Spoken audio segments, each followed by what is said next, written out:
हम लोग पढ़ रहे हैं ICT, that is information and communication technology.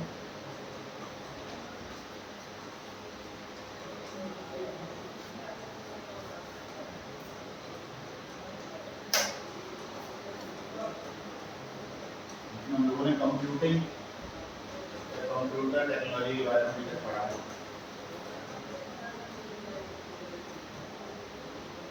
ठीक, और उसमें हम लोगों ने क्या पढ़ेंगे, साइबर सिक्योरिटी।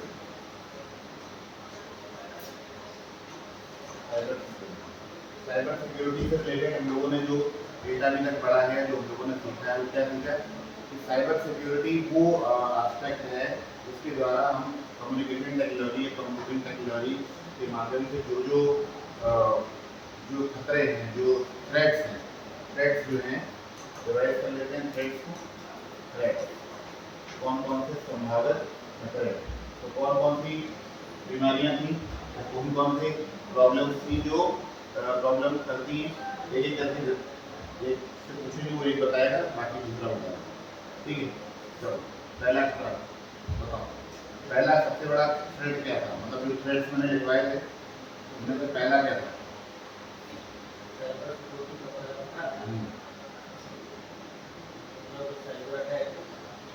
मतलब वो जो साइबर थ्रेट्स थे वो कौन कितने प्रकार के थे, लिखाए थे ना, कल डिटेल में समझाया था कितने तरह के। पहला उसमें क्या था, कोई भी एक बताओ, आप बताओ तो।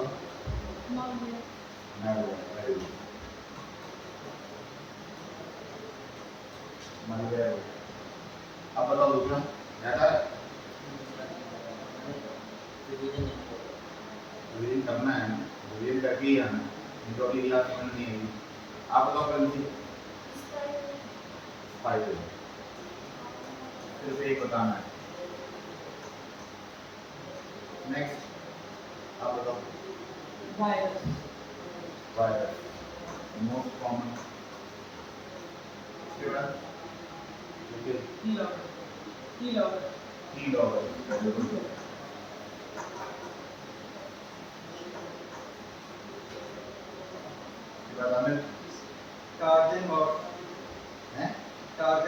टार्जन नहीं, ट्रोजन, ट्रोजन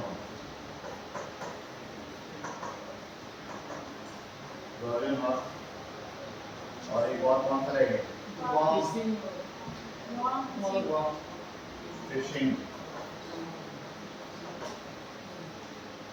और बॉम्ब। ठीक, इतने संभावित खतरे हैं जो आपके नेटवर्क को प्रभावित कर।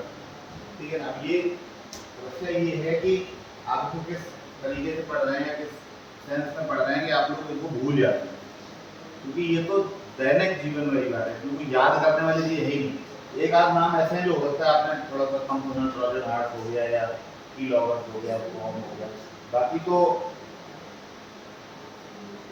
बाकी नाम तो ऐसे हैं जो आपको अपने, मतलब ये तो एक ये दैनिक जीवन की बीमारी है, जुकाम। अब उसके लिए कोई आपको पूछना पड़ेगा कि जुकाम हो गया मतलब क्या, ये कौन सी बीमारी है, छींके आ रही है, नाक से पानी बह रहा है, diarrhoea, what is this? Basically flu कह सकते हो आप, है ना, कोल्ड कह सकते हो, फ्लू एंड कोल्ड, है ना। वैसे ही ये मोबाइल का फ्लू एंड कोल्ड है, ये कम्युनिकेशन टेक्नोलॉजी का flu and cold. That means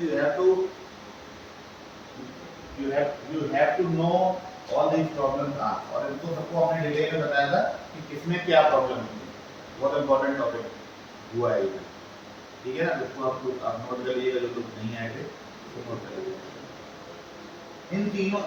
इन बीमारियों का इलाज क्या था? 3 इलाज। चलो बताओ।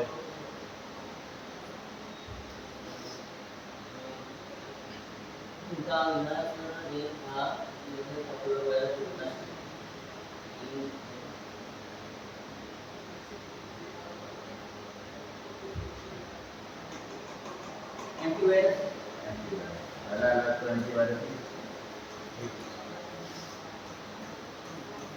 दूसरा इलाज होगा फायरवॉल, फायरवॉल।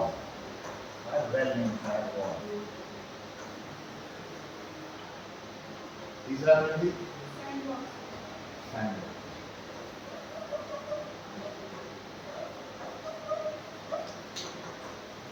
ये बातें आपको 24 घंटे याद होनी चाहिए।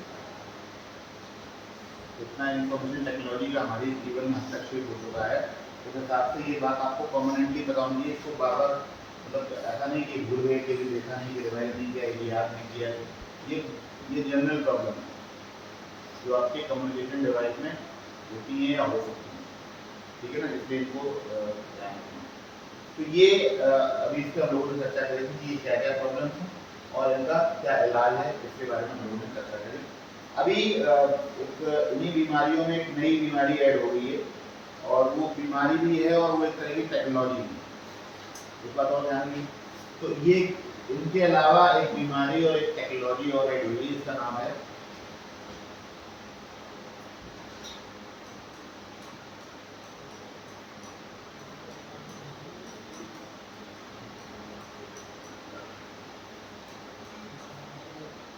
Deep fake technology. क्या नाम है? Deep fake. कितने लोगों ने ये नाम सुना? कितने लोगों ने नाम सुना? तो हाथ लंबा खड़ा है, मुझे पता है। आवाज नहीं है आपने सवाल नहीं सुना, कोई भी नहीं, नाम ही नहीं सुना। डीप फेक टेक्नोलॉजी, हाँ क्या बता रहे हैं? What is deep fake technology? किसी पर्सन की सेफ ऑफिसर को रोज की सुनती ना, जिसमें ऐसे बताओ अपने शब्दों में, कोई जरूरी नहीं है कि कोई बहुत सिंपल स्टैंडर्ड डेफिनेशन चाहिए। मुझे तो ये जानना है कि आप जानते हो कि होता है। एक वीडियो में होता है, दो पर्सन होते हैं, उस पर्सन की सर फोटो होती है, दूसरे पर्सन की सब देख सकते हैं।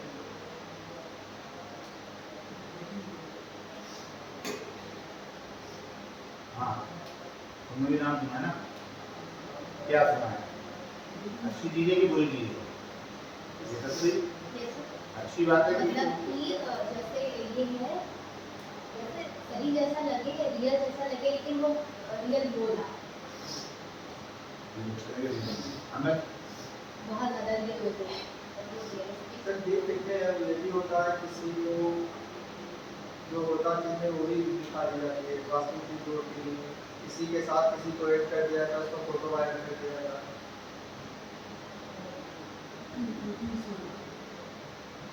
सुनाई, इससे मिलती जुलती कोई बात सुनी है आपने? सुनी क्या?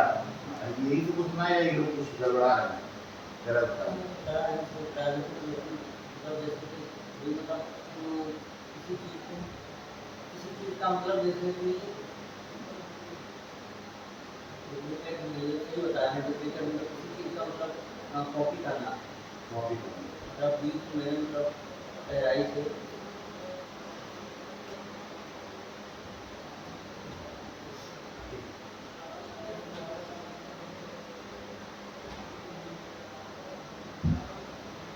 मिली जुली आप लोगों को पूरी बात करेंगे, पूरी बात बताता हूँ।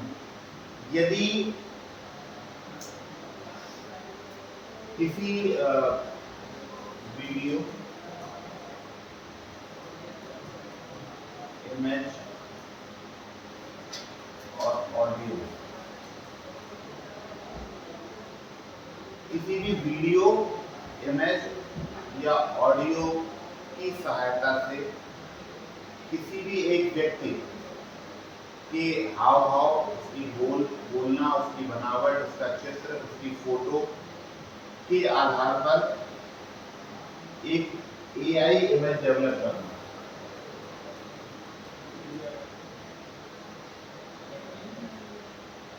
एआई फॉर्मेट, वीडियो, इमेज और ऑडियो को एआई फॉर्मेट में लाकर सिर्फ क्या करना, उसको इमिटेट करना। क्या करना? इमिटेट करना, यानी उसकी कॉपी करना। इमिटेट का मतलब होता है कॉपी करना। और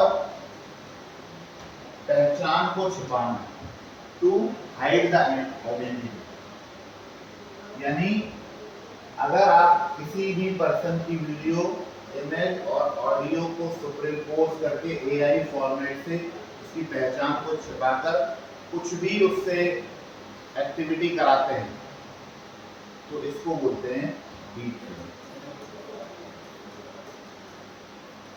यानी डीप फेक में सिर्फ एक चीज कॉपी नहीं होती, केवल इमेज कॉपी नहीं होती, केवल ऑडियो कॉपी नहीं होता, केवल वीडियो कॉपी नहीं होता, इनका कॉम्बिनेशन कॉपी होता है।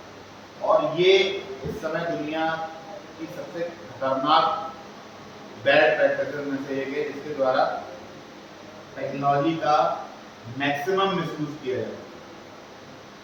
ठीक है, और इसके द्वारा किसी भी व्यक्ति के द्वारा या किसी भी व्यक्ति से कुछ भी बुलवाया जा सकता है, उससे कुछ भी दिखवाया जा सकता है और उसकी आवाज में कुछ भी कहा जा सकता है। कॉम्बिनेशन ऑफ 2 हो सकता है या कॉम्बिनेशन ऑफ 3 हो सकता है या कोई इंडिविजुअल भी इनमें से कुछ ही लिया। फॉर एग्जाम्पल दिखा दीजिए कि नरेंद्र मोदी जी सेक्रेटरी है, समझ रहे नहीं? या अभी आप देखिए, अगर आप न्यूज चैनल फॉलो करते हो तो अभी कई सारी साउथ इंडियन हीरोइन का डीप फेक बन चुका है। इसके बाद उन्होंने FIR दर्ज कराई थी इंफॉर्मेशन टेक्नोलॉजी एक्ट में और संबंधित पुलिस साइबर क्राइम को रिपोर्ट किया। सबसे ज्यादा अभी रिसेंटली 2024 के जब आम चुनाव हुए थे, तो आम चुनाव के दौरान बहुत सारी प्रधानमंत्री की या किसी बड़े राजनेताओं की मीटिंग्स का डीप फेक बना के लाओ कर देखिए कौन सा प्रस्ताव पारित हो रहा है। इतना तक डीप फेक हो गया था कि जो है मतलब एक कैबिनेट मीटिंग दिखा के और उसमें कुछ भी ऐसा असंवैधानिक बातों का प्रयोग करना या असंवैधानिक शब्दावली का प्रयोग करना और फिर दिखाना कि ये देखो ये वीडियो लीक हुआ है, इनकी मीटिंग में प्रधानमंत्री ये बातें करते हैं, जबकि वो बिल्कुल क्या है। तो डीप फेक के द्वारा बहुत ज्यादा किसी को बरगलाया जा सकता है, उसको की भावनाओं को आहत किया जा सकता है, किसी के द्वारा कुछ भी कहलवाया जा सकता है और उससे जनमानस पर, पब्लिक पर, सोशल मीडिया में क्योंकि सब कुछ वायरल हो जाता है तो बहुत बुरा प्रभाव पड़ता है और इतना बुरा प्रभाव पड़ता है कि उसके बहुत दूरगामी परिणाम हो सकते हैं। इसलिए डीप फेक टेक्नोलॉजी पे जो है प्रतिबंध लगाने की मांग भी हो रही है और कई लोगों को अवेयर रहने के लिए बोला गया है कि AI के माध्यम से डीप फेक आपका बन सकता है और इसके बहुत बड़े हद तक इससे गुनहगार एक होता है किसी पब्लिक फिगर का। Public figure is publicly available. सारे राजनेता भाषण देते हैं, अलग अलग तरह की बातें करते हैं, उनके कुछ हाव भाव होते हैं, उनके कुछ बोलने का तरीका होता है, उनके बहुत सारे वीडियोस अवेलेबल होते हैं जो कि पब्लिक है। तो उनकी इमेज और कॉपी ऑडियो वीडियो करना क्या है, काफी आसान है कि नहीं। लेकिन उनकी ये तो राजनेताओं की बात हो गई, पॉलिटिकल लीडर्स की हुई, कोई फेमस पर्सनैलिटी है, सेलिब्रिटी है, उसकी ऑडियो वीडियो ऐसी आते रहते हैं, उसने कभी कुछ कहा, कभी कुछ कहा, कभी कुछ। अब जैसे बॉलीवुड एक्टर्स हैं या साउथ इंडियन एक्टर्स हैं, उनके भी भाई actor is you can say एक फेमस पर्सनैलिटी होती है, लोग जानते हैं कि ये कलाकार हैं, ये तमिल फिल्मों के हैं, तेलुगु के हैं, कन्नड़ के, हिंदी के, सुपरस्टार रजनीकांत का रहा है। तो होता क्या है, या फीमेल सुपरस्टार्स हैं, चाहे हिंदी बॉलीवुड की या साउथ इंडस्ट्री में, तो क्या है उनके बहुत सारे ऑडियो वीडियो अवेलेबल होते हैं। तो क्या ये जो डीप फेक टेक्नोलॉजी है ये करती क्या है एक्चुअल में, ये किसी व्यक्ति के बोलने के तरीके, बात करने के तरीके, उसके शब्दों को, उसके हाव भाव को, बोलते समय उसके गर्दन को हिलाने को, उसकी पलकों के झपकने को, उसके इमेजेस को, उनको ये कॉपी करता है और इसके बाद ये एक अपना इसको फिर जब एक स्क्रिप्ट दे दी जाती है तो ये वही स्क्रिप्ट जो गंदी हो सकती है, खराब हो सकती है, गलत हो सकती है, किसी भावनाओं को ठेस पहुंचाने वाली हो सकती है, वो उन्हीं हाव भाव को फोटो में डालकर वो वाली बात कहलवाई जाती है जो उसने टेक्निकली कही ही नहीं। तो अगर सीरियस होकर रश्मिका मंदाना कोई बात कह रहे हैं किसी फिल्म कलाकार के बारे में, किसी एक्टर के बारे में, किसी एक्टर के बारे में, किसी पॉलिटिकल लीडर के बारे में, कुछ ऐसा नहीं, कुछ गंभीर बात है, कुछ आपत्तिजनक बात कह दे, तो आप सोचिए वो तो लेडी बदनाम हो जाएगी, तो सारी इमेज पे धक्का लग जाएगा। कोई पॉलिटिकल लीडर किसी स्टार के बारे में कोई बात कहते, क्रिकेटर के बारे में कोई बात कहते, cricketer, star, film star, politician, ये हमारी कंट्री में बहुत पॉपुलर लोग है कि नहीं। तो अब क्या है कि इनके वीडियो सोशल मीडिया पे अवेलेबल होते हैं। एआई क्या करता है, उनके वीडियोस के हाव भाव नोट करता है, उनकी फोटो नोट करता है, उनकी इमेज नोट करता है, उनके बोलने के तरीके को नोट करता है, और फिर उनको सबका कॉम्बिनेशन बना के जो स्क्रिप्ट उसको दी जाती है वही स्क्रिप्ट बुलवाता है उस इमेज से। मतलब उस एक इमेजिनरी कैरेक्टर बना लिया जिसमें वीडियो भी उसके है, इमेज भी उसकी है, ऑडियो भी उसकी है, ओरिजिनल वाले, ठीक। उसके हाव भाव, बोलते समय वो कैसे हाथ उठाता है, कैसे बात करता है, क्या कहता है, ऐसे करता है, ऐसे करता है, ऐसे करता है ना। वो ये सारी चीजें भी क्या है, कॉपी करती है वो, ये टेक्नोलॉजी, डीप फेक टेक्नोलॉजी। और उसके बाद जो स्क्रिप्ट ऐसे दी जाती है कि तुमको ये बोलना है, सारे नेता चोर। अब मतलब समझिए, तो जनरल बात है, ये किसी का नाम लेके कहा जाता है तो फलाना है ऐसे, या वो भ्रष्टाचारी, पॉलिटिकल आरोप प्रत्यारोप लगाना, वो तो हमारे यहाँ एक सेशन है, वो तो मतलब वो तो पार्ट ऑफ डेमोक्रेसी है, कह सकते हैं। लेकिन अगर यही आरोप व्यक्तिगत रूप से लगने लगे, दो लोग आपस में वीडियो में लगाने लगे, फिर वो चीज खतरनाक हो जाती है।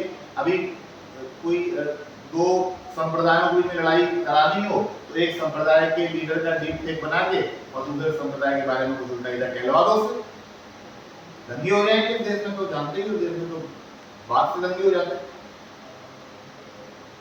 है कि नहीं।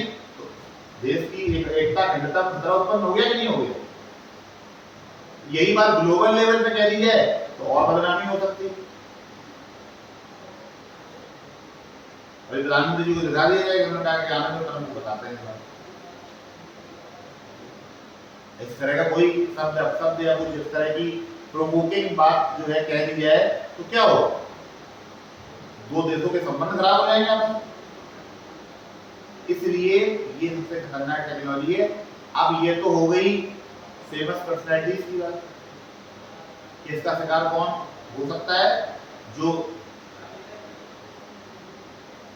इसका शिकार वही हो सकता है जो सोशली ज्यादा अवेलेबल है। पॉलिटिकल लीडर्स, क्रिकेटर्स और फिल्म स्टार्स, ये सबसे ज्यादा सोशली अवेलेबल होते हैं। इनके वीडियो, एक तो मूवी है, मूवी की बात नहीं हो रही, इसके अलावा भी उनके बयान, आजकल तो हर एक तरह के पॉलिटिकल लीडर्स को छोड़ो, तो कुछ पॉलिटिकल लीडर भी बहुत एक्टिव हैं सोशल मीडिया पे, नहीं तो बहुत क्रिकेटर्स और जो सोशल जो स्टार्स हैं, ये लोग तो अपने अपने यूट्यूब चैनल, इंस्टाग्राम हैंडल और अपने अपने खुद के थ्रेड्स और सारे सब कुछ हैं, सारे फॉलोअर्स हैं, बहुत सारे, कई मिलियन सब्सक्राइबर होते हैं, थोड़े बहुत भी नहीं, क्योंकि देखना सुनने में ही इतने अच्छे होते हैं कि लोग उनको लाइक और सब्सक्राइब फॉलो करते ही करते हैं, उनके बयान को फॉलो किया जाता है। कोई पर्सनैलिटी, अगर अमिताभ बच्चन जी को फॉलो किया था उनकी पर्सनैलिटी की वजह से, तो किसी मॉडल को फॉलो किया जाता है कि वो बहुत अच्छे कपड़े पहनते हैं, कि उसके जो है मतलब उसका जो है प्रेजेंटेशन का तरीका बहुत अच्छा है, बहुत अच्छी इंग्लिश बोलती है, या वो बहुत अच्छी बात बोलती है, मतलब कुछ भी। आजकल तो हर एक व्यक्ति सोशल मीडिया के अंदर है। आप सोचिए, अब आइए पॉइंट वाली बात पे, कि जो जितना अवेलेबल है सोशल मीडिया पर, उसके डीप फेक बनने की संभावना उतनी ज्यादा है। अब ये बात पॉलिटिशियन, क्रिकेटर, फिल्म स्टार पे तो लागू होती है, ये बात सबसे ज्यादा इस देश के युवाओं पे लागू होती है, जो 24 घंटे सोशल मीडिया के चक्कर में परेशान रहते हैं। समझ आई?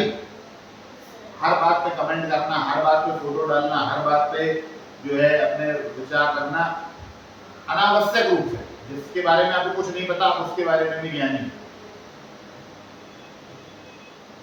सबसे बड़ी बात, सबसे ज्यादा खतरा फीमेल्स, बात बात पे अपनी फोटो डाल देती है, टेढ़ा मेढ़ा मुंह करके, है ना। रेस्टोरेंट में गई तो खाना खाते फोटो डाल दी, घूमने गई तो वहां से पहाड़ों पर फोटो डाल दी, इवन स्विमिंग पूल में तो वहां फोटो डाल दी। कुछ भी, कोई भी मोमेंट पर्सनल नहीं है, हर मोमेंट सोशल है। ये जो हमारे युवाओं में जो एक सोच बन गई ना कि सोशलाइट होना बुरी, व्यक्तिगत रूप से सोशलाइट होना बुरी बात नहीं, किसी से मिलना जुलना, उसके घर जाना, वो आपके यहाँ या उसके लिए, दिस इज गुड थिंग, ये तो हमारा कल्चर। लेकिन सोशल मीडिया पे जहां पर आपको मुश्किल से 10 लोग जानते हैं जो आपके रियली आपसे मिले हैं, उसके अलावा बाकी 1000 फॉलोवर सारे आपके झूठे हैं। झूठे इन द सेंस उनको कोई फर्क नहीं पड़ता कि आप अच्छे हैं कि बुरे हैं कि कैसे हैं, क्योंकि उनको आपसे कोई व्यक्तिगत लेना देना नहीं है। But we feel like we are the family of 1 million people.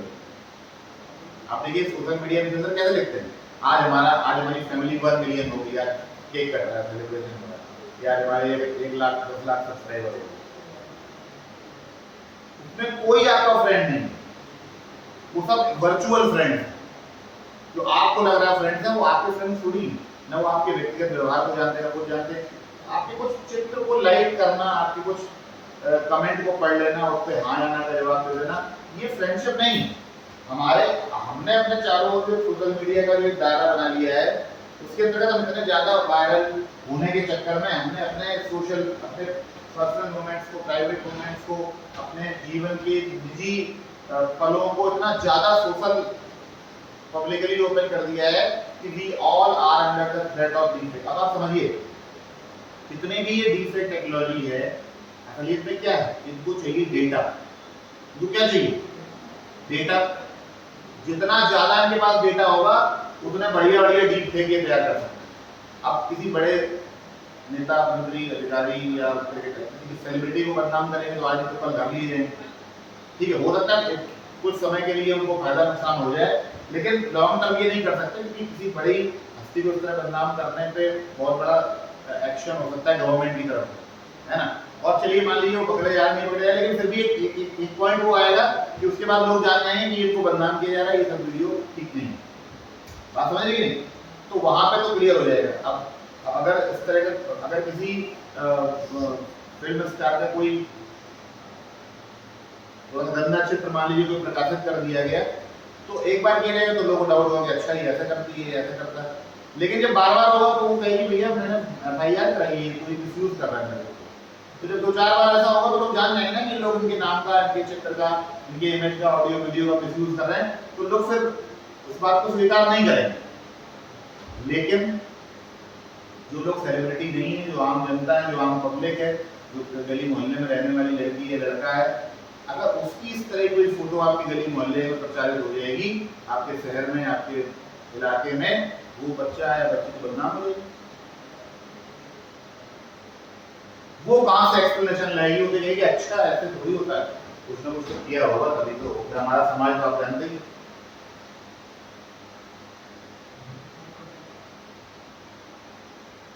Ethical issues लोग पढ़ चुके हैं किसमें? बायोटेक्नोलॉजी में। कौन सी बायोटेक्नोलॉजी?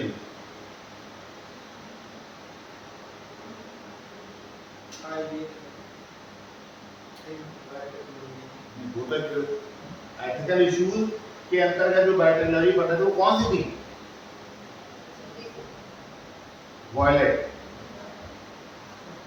वॉयलेट एंड ऑरेंज, मतलब शिक्षा और पेटेंट लॉ रेगुलेशन।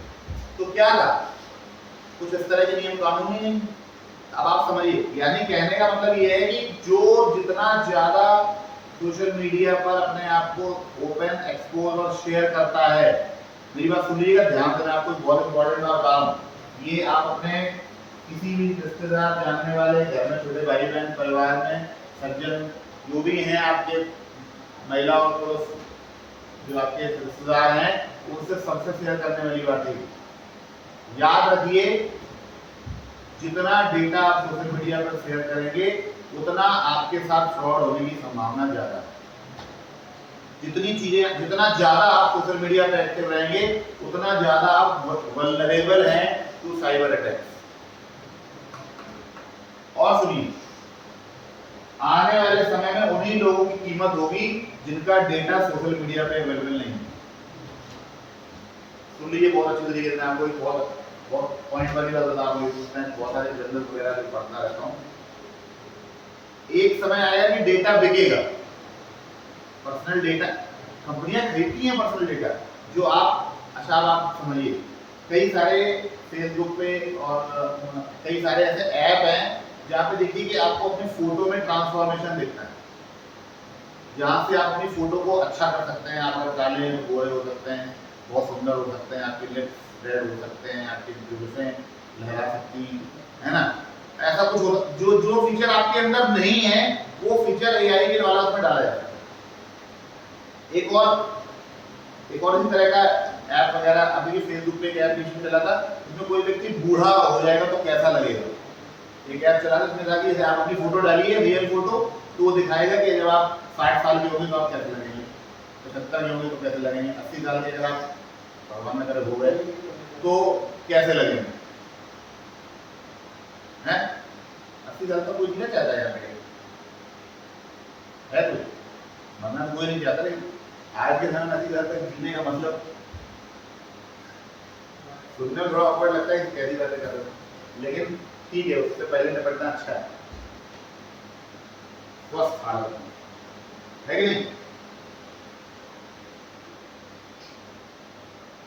मैं LIC का प्रचार नहीं कर रहा हूँ कि जीवन के साथ भी जीवन के बाद भी, लेकिन मैं ये कहना चाह रहा हूँ कि स्वस्थ और हेल्दी जीवन के 60, 65, 70, 75 साल बहुत है कि नहीं। या तो फिर मोदी जी जैसा जीवन 75 साल के, 76 साल के, जब कोई गलत काम ही नहीं करते हैं तो शरीर तो स्वस्थ रहेगा, लेकिन हम वो सारे काम करते हैं। अगर हमें रसगुल्ला पसंद है तो घर पे रसगुल्ला खाते हैं, अगर हमको cake, patties, pastries, chow mein, pizza अच्छा लगता है तो वो भी भर खाते हैं, ठीक है। जब मौका मिला तब खाते हैं, रात में 12 बजे खाते हैं, 1 बजे खाते हैं, 2 बजे खाते हैं। ऐसी सॉरी तो से ऐसी चीज़ों के साथ में आप 65-70 साल से ज़्यादा कीजिए, मेरी गारंटी है, क्योंकि आप लोग और ज़्यादा खतरनाक पीरियड में जा सकते हैं, समझ रहे हैं ना। मतलब जैसे जैसे ये सिस्टम आगे बढ़ रहा है, मतलब क्या है, ये जो आदतें हैं ये आपके जीवन को कम करती जा रही है। देखिए आज सुबह सुबह एक खबर आ गई कि जो एक मॉडल अभिनेत्री थी वो आज जो रात में हार्ट अटैक आया हो गया था, तो फेमस पर्सनैलिटी। तो किसी ने सुना, सुबह न्यूज सुना है, देखा है, तुमने सुना है? तो भाई हाँ कर रहे, क्या सुना है उसको बता दो, कम से कम कोई तो ऐसी बताओ जो कोई ना बता पाए, तुमने बता दिया तो अच्छा लगेगा मुझे। क्या सुना बताओ, किसको? नाम नहीं, तुम ऐसे बताओ जो तुम जानते हो। किसी को हार्ट अटैक आया है, किसी को हैं? मेल है फीमेल? फीमेल। क्या राइटर है एक्टर? एक्टर है कि मॉडल? मॉडल। आपको तो वो पता है किसी से, लेकिन गूगली कर रहा था तुम बता दो, है कि नहीं? क्या नाम है? शेफाली जरीवाला, ठीक है ना। तो उनको रात में हार्ट अटैक आया, उनके फैमिली वाले बोले निकले थे, फेमस मॉडल है वो, बहुत एक पुराना एक सॉन्ग पॉपुलर हुआ था ना वो, कांटा लगा, तो उनको इसी नाम से जाना ही जाता है, कांटा लगा। लेकिन मैं क्या कहना चाह रहा हूँ, मैं कह रहा हूँ बताइए उस जो एक फेमस मॉडल इन्फ्लुएंसर और अपने आपका मतलब इसके 5-7 लाख 5 लाख सब्सक्राइब नहीं, ज़्यादा 30 लाख सब्सक्राइबर बताया गया मॉर्निंग में, 3 मिलियन सब्सक्राइबर है। तो जाहिर सी बात है कि वो अपनी बॉडी, अपने खाने पीने का, अपना शरीर का अच्छा ध्यान रखती होंगी, तभी वो मॉडल है। मॉडल कैसे बन जाता है, फेमस मॉडल है, कई सारे म्यूजिक एल्बम, मूवीज, एक्टिंग में। तो क्या हो रहा है कि ये लोग 40, 42, 45 नहीं पहुंच रहे,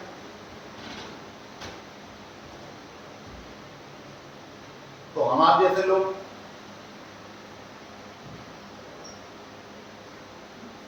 जो पाश्चात्य शैली में हम लोग, या आजकल इतना प्रभाव हो गया है कि लगता है चलो ठीक है, कभी कभी कर लेते हैं, कभी कभी के नाम पे वो अक्सर कभी कभी हो जाता है। अब इतने अगर 10 रिश्तेदार आया तो किसी का जन्मदिन हो गई, किसी की तो एनिवर्सरी होगी, किसी के कोई सोशल गेट टुगेदर हो गई, ये सारी चीजें जब होगी तो क्या होगा, हमारी जो लाइफ स्टाइल, खाना पीना, दुनियादारी से बदल जाता है। और ये आते over a period of time 30 साल, 35 साल, 40 साल तक क्या होती रहती है, एक्टिव होती रहती है, वही 40 से 50 के बीच में निकल के बाहर आ जाए। अब अगर आप बचे तो ठीक है, नहीं बचे तो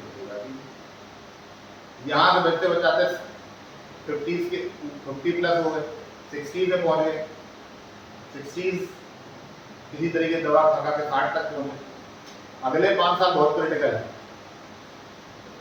तो अब आप सोचिए कि जब 60-65 तक पहुंचने में इतनी दिक्कतें आ रही हैं, तो अगर हम आपसे झूठी आपकी तसल्ली के लिए कह देते हैं कि जीवित वर्षम सता, तो ये तो मतलब वैसी बात हुई। आजकल तो किसी को आयुष्मान भव आशीर्वाद देने ही उसके लिए आपको अच्छा नहीं कह रहे हैं, आपको दुश्मन है। क्योंकि जब बाद में कोई 60-65 साल में बीमार हो जाएगा तो अगर वो साल जिए तो 15 साल नरक से भी ज्यादा कष्ट भोग लेगा, है कि नहीं? स्वस्थ व्यक्ति है, योगी है, योगिक क्रियाओं को करने वाला है, मतलब अपनी लाइफ स्टाइल अच्छी है ना? तो अनुलोम विलोम प्राणायाम कपालभाति का सहारा लेकर आप चल रहे हैं, तो फिर सोचिए कि बाबा रामदेव की तरह वो 80 साल 90 साल जिए, उनके लिए कोई दिक्कत नहीं, क्योंकि उन्होंने अपने जीवन शैली को इतना कंट्रोल बनाया हुआ।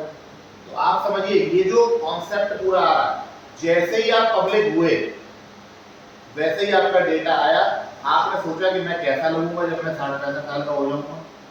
आपने अपनी इमेज उस पर डाली, उस ऐप पे, उस इमेज ने आपको बूढ़ा किया, आपके साथ कांड हो गया। क्या कांड हुआ? आपकी फोटो उस डेटाबेस में चली गई, उसी वाले में, जिसका कभी जाके क्या करना है, AI डीपफेक दुनियादारी वो करना है।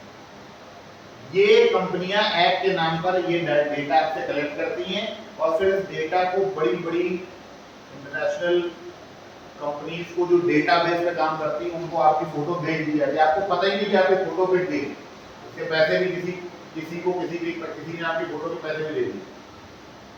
अब वो फोटो का क्या इस्तेमाल करता है, कैसा इस्तेमाल करता है, मिक्स करके इस्तेमाल करता है या किसी के साथ मर्ज करके इस्तेमाल करता है, क्या करता है, ये उसकी मर्जी।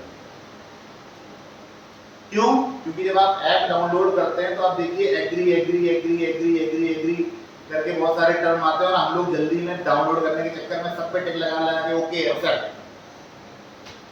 वहां से आपको बैनामा करा लिया गया, आपने बैनामे कागज पे दस्तखत कर दिए और आप ये कहें कि हमने तो अपनी प्रॉपर्टी बेची ही नहीं, आपने अपने हाथों से बेची है। वो सर्टिफिकेट भी उनके पास होगा कि आपने डिजिटली अप्रूव किया है। आपका फोन बताएगा ये ऐप अच्छा नहीं है, डाउनलोड एनीवे, डाउनलोड एनीवे। ठीक है, तो कहने का मतलब ये है कि जितना ज्यादा पब्लिक, जितना ज्यादा सोशल, मैं ये नहीं कह रहा हूँ सोशल मीडिया का इस्तेमाल करना बंद करें, लेकिन कोई भी संवेदनशील जानकारी, कोई भी व्यक्तिगत जानकारी, कोई भी व्यक्तिगत डॉक्यूमेंटेशन, व्यक्तिगत कागज, व्यक्तिगत फोटो आपत्तिजनक तरीके से हालात में या कोई आप खुशी के मौके में हैं तो हम लोग ने वो हम जितने खुद नहीं होते हैं, अपने लिए खुशी नहीं देते, उतना हमको दुनिया को दिखा के खुशी मिलती है। मैंने कोई लोगों को देखा कुछ लोग जाते हैं घूमने, टूर करने, विजिट करने, तो वो उस ब्यूटी, उस सीनिक जगह को, उस फॉरेस्ट को, उस एरिया को, उस समुद्र को, उस नदी को, झील को, उस तालाब को एंजॉय नहीं करते, कैमरे में घुसे रहते हैं, लटक लटक के झील में घुस जाएंगे, तो पानी में डूबेंगे। मतलब उन्हें ये नहीं, अब एक बात भी सुकून से ऐसे दिन में कहाँ आया, मैं क्या देख रहा हूँ, उनको बस ये लगता है कि ये तो ठीक है, ये तो है ही है, तो जो कुछ है वो है ही है, फोटो खींच लेना, ये तो कहीं चला फोटो मेरे पास रहेगी, ये तो चला जाए। अरे तुम वहां से इतनी दूर से सैकड़ों किलोमीटर से अगर कोई तीर्थ यात्रा पे ले रहे हो, कहीं हमने देखा मंदिरों में हो जाते हैं, वैष्णो देवी जाते हैं, भगवान केदारनाथ जाते हैं, कहीं जाते हैं, वहां फोटो खींच जाती है। जिसके दर्शन दे लीजिए तो बाद में कहते हैं कि यार वो थे कैसे, हमने ध्यान नहीं दिया। मैं बता रहा हूँ आपको, मैं वैष्णो देवी गया था, तो लोग, हालांकि वहां तो वहां जमा हो जाता है कैमरा, जब मेन मुख्य भवन में प्रवेश होने से पहले सारे देखते जमा हो जाते हैं, नहीं लोग वैष्णो देवी माता को भी ना देखेंगे, फोटो खींचो देख लेंगे बाद में। तो वो बाद में कहीं जब अंदर जाते हैं तो गुफा है या कैसे जाते निकलते हैं, तो बहुत सारे लोग जो है या जो रास्ते में जब उनके पास फोटो कैमरा होता है, बहुत सारी चीजें देखती नहीं, क्योंकि उनको मतलब ऐसी पता नहीं क्या क्यूरियोसिटी अंदर से हुई कि कैमरे को सबको दिखाना है, हम देख पाए या ना देख। लोग जाते हैं कैमरा निकालो, फोटो खींचो, मैं यहाँ पे आया, टैग करो लोकेशन। अरे भैया आप अपने लिए गए हैं, आप अपनी आत्मा को अपने अगर किसी तीर्थ यात्रा में गए हैं तो अपने का आत्मिक सुख देने के लिए, ईश्वर का सानिध्य प्राप्त करने के लिए, ईश्वर का आशीर्वाद प्राप्त करने के लिए गए हैं। अगर आप किसी अपनी फैमिली के साथ किसी शिमला गए, कुल्लू मनाली गए, कहीं घूमने गए, तो आपको एक आंतरिक सुख मिलना चाहिए। आपको आत्मिक सुख, नेचुरल ब्यूटी का जो सुख है वो आपकी आंखों के माध्यम से आपके अंदर जाएगा, ना कि कैमरे के माध्यम से आपके अंदर जाएगा।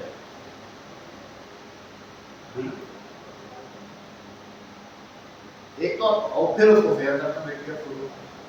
इतना बड़ा ब्लेंडर हो गया है ये भारतीय समाज में कि हम लोगों ने एकदम मामला बहुत हद तक बेकार कर दिया। पता नहीं दुनिया को समाज का क्या, तुम क्या सोचते हो कि तुम कोई चीज अच्छी करके दिखाते हो, अच्छे रेस्टोरेंट से फोटो डाल देते हो, कहीं घूमने गए वहां डाल दो, तो कितने लोग ईमानदारी से तुम्हारी इस चीज को खुश होते हो। लोग अंदर ही अंदर जेलस होते हैं, लोग अंदर इधर कोसते हैं, ईमानदारी का उदाहरण है। लोग अंदर ही अंदर वो क्या करते हैं, मतलब उसको, मतलब उनको बहुत अच्छा लगता है वो, फिर उनका वो भी आप जैसा है। या आपने अपने हीरो की फोटो देखी तो आप भी थोड़ा सा हुए ना कि मतलब देखो ये चला गया, मैं नहीं जा पाया, है ना। अब आप क्या सोचते हो, आपको भी मौका मिले, फिर आप उससे ऊंची वाली पहाड़ी में जाते हो, फिर वहां फोटो डालते हो कि देखो मैं रहना है, तुम तो वहीं रहे, उसी के तरह तो नहीं रहेगा, मैं कुल्लू वाला कह रहे मैं केदारनाथ आ गया, फिर वो कहता मैं सियाचिन आ गया, तो कहता मैं तो चाइना ही पहुंच गया। मतलब ये जो स्तर है ये क्या होता जाता है, बढ़ जाता है, और पहले वाला जो ऊपर वाला स्तर वो नीचे वाले स्तर को मुंह चढ़ा रहा होता है। ये जो भावना हो गई है इसकी वजह से ये डीप फेक का बहुत बड़ा कारण है, क्योंकि हम अनावश्यक रूप से अपने इमेजेस, ऑडियोज और वीडियोस को पब्लिक करते हैं। बहुत सारी डेटा चुराने वाली कंपनियां ताक में हैं कि आपका डेटा चुराएं। भविष्य में वो व्यक्ति ज्यादा कीमती होगा जिसका कम डेटा अवेलेबल है, और वो व्यक्ति खाली हो जाएगा जिसका सारा डेटा नेट में है। तो खाली तो वैसे ही हो जाएगा, आपने सारा डेटा दे दिया, आपका अकाउंट खाली है, ठीक है, इसका अकाउंट खाली, वो खाली, क्या कीमत है आपको बताइए। और आपने अनचाहे में आप अपनी फोटो भेज दी, अपनी शकल भी भेज दी, शकल भी तुम्हारी नहीं है, तो किसी कोई और यूज कर रहा है। ज्यादा अच्छी कार्टून यदि तुम्हारी शकल हुई तो उसका कोई कार्टून बन जाएगा, तुम लोग देखने मेरे ऐसा लग रहा है, और वो करोड़ों अरबों डॉलर में चुका होगा, समझिए। तो मान लीजिए आपकी शकल थोड़ी अच्छी कार्टूनिक है, ठीक है, तो डेटा कंपनियां उन्हें उसमें थोड़ा सा संशोधन करके, थोड़ा एडिट करके दिया कि तो अब अच्छा कार्टून है, उन्होंने कार्टून बनाया, तुमको लगेगा कि मेरे जैसा लग रहा है। तुम्हारी फोटो का सौदा हो गया $1 बिलियन, तुम्हें क्या मिला, तुमने खाली बुढ़े होकर देख लिया कि मैं पहले साल में क्या था, उतनी बात की कीमत है। आप समझ रहे हैं। अब जब सिमिलर टाइप के फोटो बहुत सारे हो जाएंगे तो कंपनियों को चाहिए होंगे नए टाइप के फोटो, तो मैं फिर अपनी फोटो भेजूंगा ज्यादा पैसों में कि मेरे ये जगह दिखेगी। बात समझ रहे मैं क्या कहना चाह रहा हूँ। आप जितना ज्यादा पब्लिक होंगे उतना ज्यादा आपकी फोटो क्या हो जाएगी, जनरलाइज हो जाएगी, और आप जितना कम पब्लिक होंगे, इसका मतलब ये नहीं डीपी नहीं लगाएंगे, उससे कुछ नहीं हो रहा है। मतलब आप अलग अलग पोजीशन में, अलग अलग एंगल से, अलग अलग तरीके से जब आप करते हैं, फोटो अपनी लेते हैं, तो क्या होता है, चीजें मतलब आपकी आइडेंटिटी डिस्क्लोज हो जाती है। एआई क्या करता है, अलग अलग मूवमेंट पे आपके मूवमेंट को ऑब्जर्व करता है।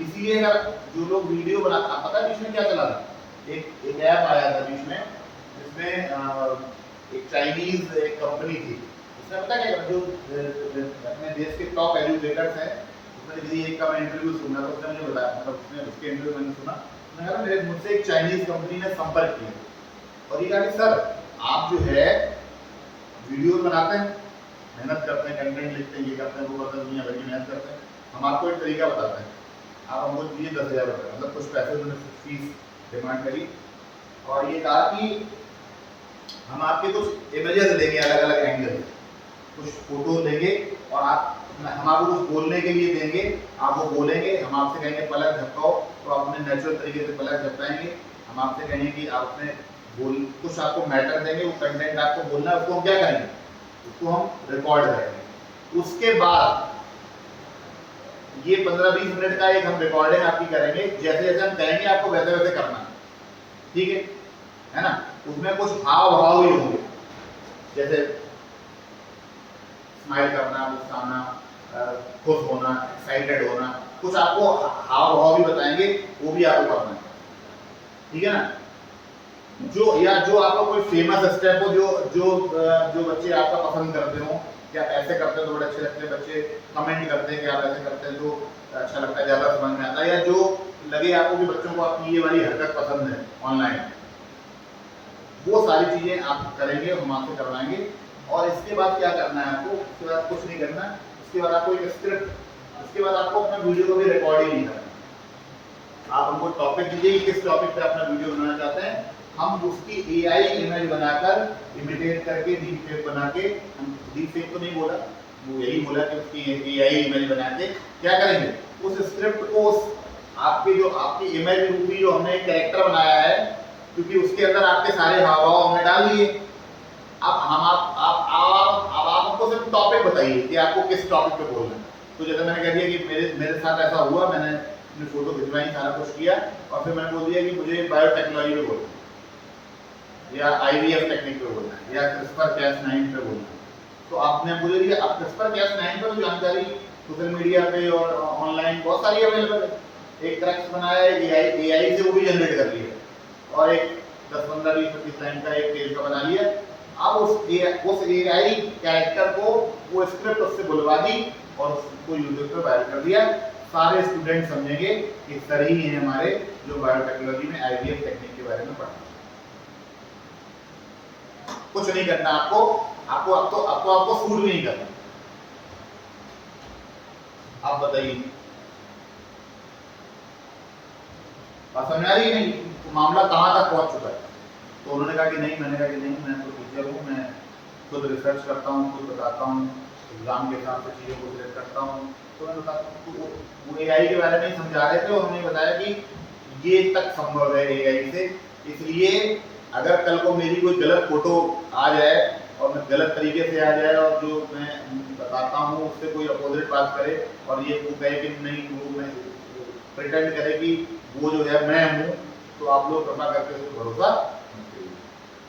मैं ऑथेंटिकेट तरीके से आपको बताऊंगा, अपने ऑथेंटिक चैनल के थ्रू उसको पोस्ट करूंगा, तभी आप उसको मानिएगा कि हाँ ये मेरा वीडियो है, अदरवाइज वो डर भी गए। तो उन्होंने कंपनी से कह दिया कि नहीं, हमको इस तरह का अपना वीडियो नहीं बनाना।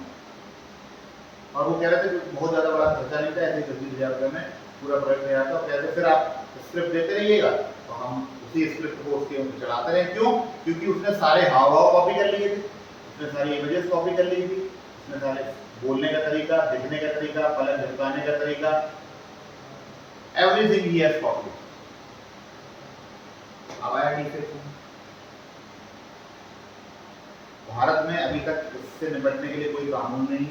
एक पुराना इंफॉर्मेशन टेक्नोलॉजी एक्ट 2000 है, सूचना प्रौद्योगिकी 2000 के अधीन कार्रवाई की जाती है, जो कि बहुत कमजोर है और एक तरीके से बिना दांतों का ऐसा अधिनियम है जिसमें दांत ही नहीं काटेगा, है कि नहीं? तो कहने का मतलब ये है कि भारत में तुरंत इसकी जरूरत है। डीप फेक से रिलेटेड दुनिया के कुछ देशों ने कानून बनाए हैं, फ्रांस ने बनाया है, जर्मनी ने बनाया है, और अभी रिसेंटली US ने बनाया है, ठीक है।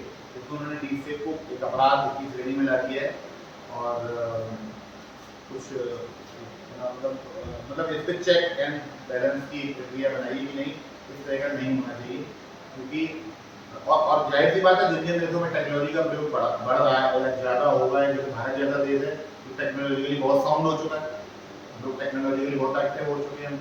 डिजिटल पेमेंट को ही ले लीजिए कि उस टेक्नोलॉजी को हमने कितना भयंकर तरीके से स्वीकार किया है।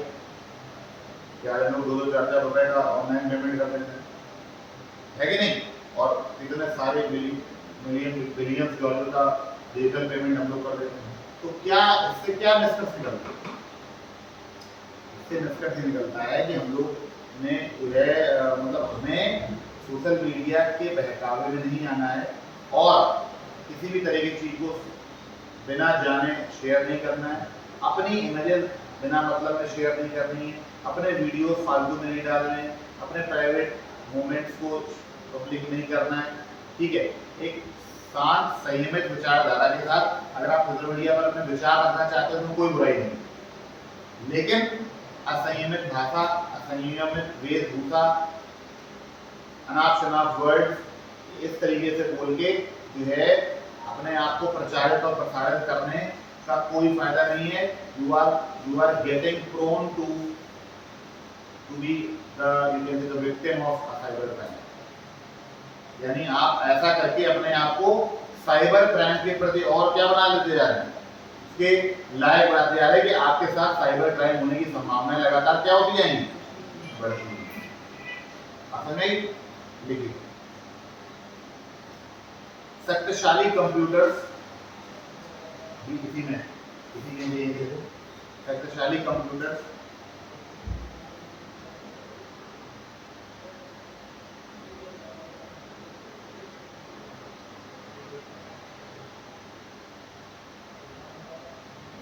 और एक टर्म है डीप सिंथेसिस।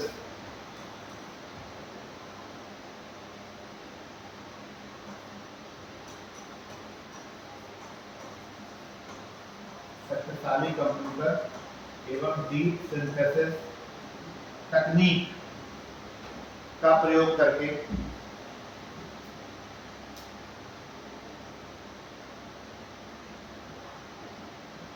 वीडियो, इमेज तथा ऑडियो में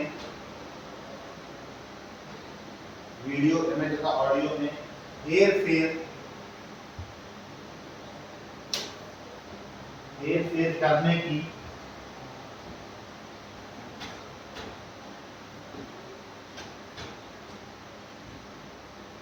विधि डीप फेक टेक्नोलॉजी कहलाती है, ठीक है।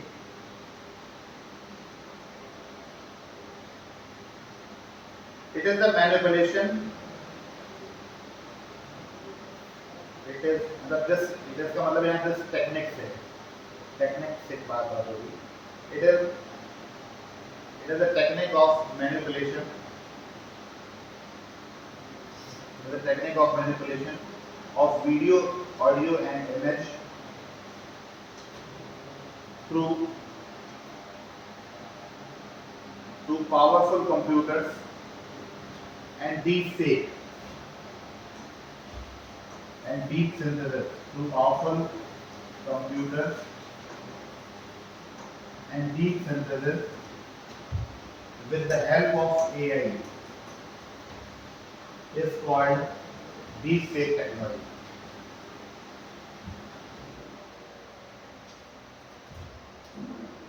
ये प्रथम बार 2017 में अस्तित्व में आया। इसकी शुरुआत वर्ष 2017 से हुई।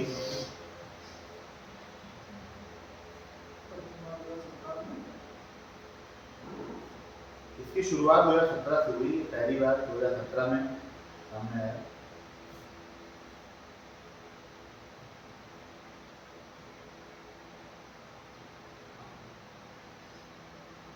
इसका उपयोग तेजी से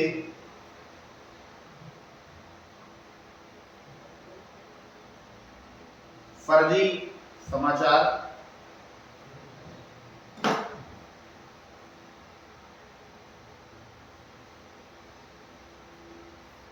उत्पन्न करने,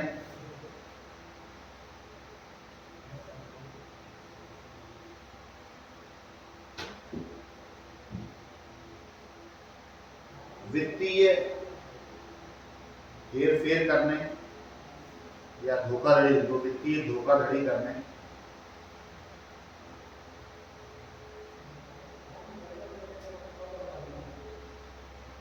तथा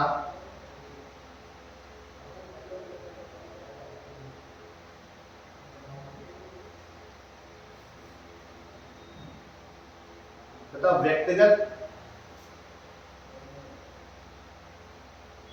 चरित्र हनन हेतु किया जा सकता है। This technology has been used for, या can be used for can be used for creating fake news,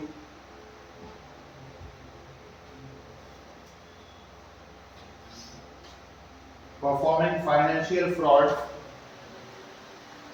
performing financial fraud,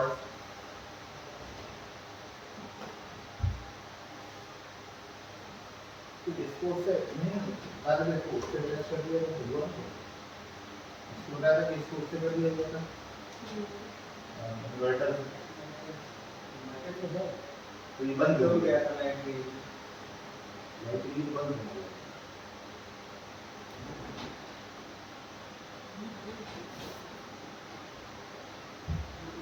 तो for creating fake news, financial fraud, and other character assassination.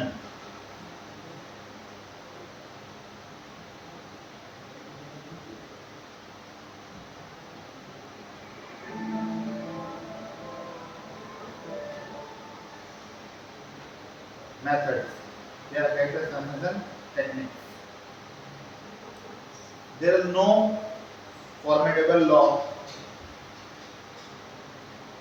in India to deal with this problem. वर्तमान में भारत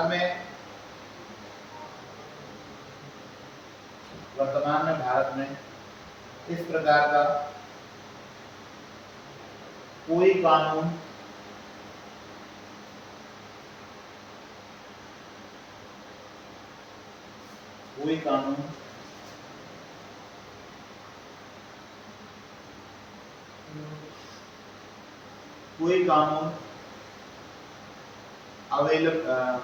उपलब्ध नहीं है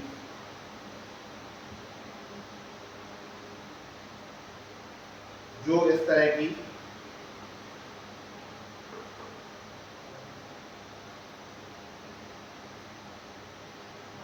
गतिविधि पर नियंत्रण रख सके।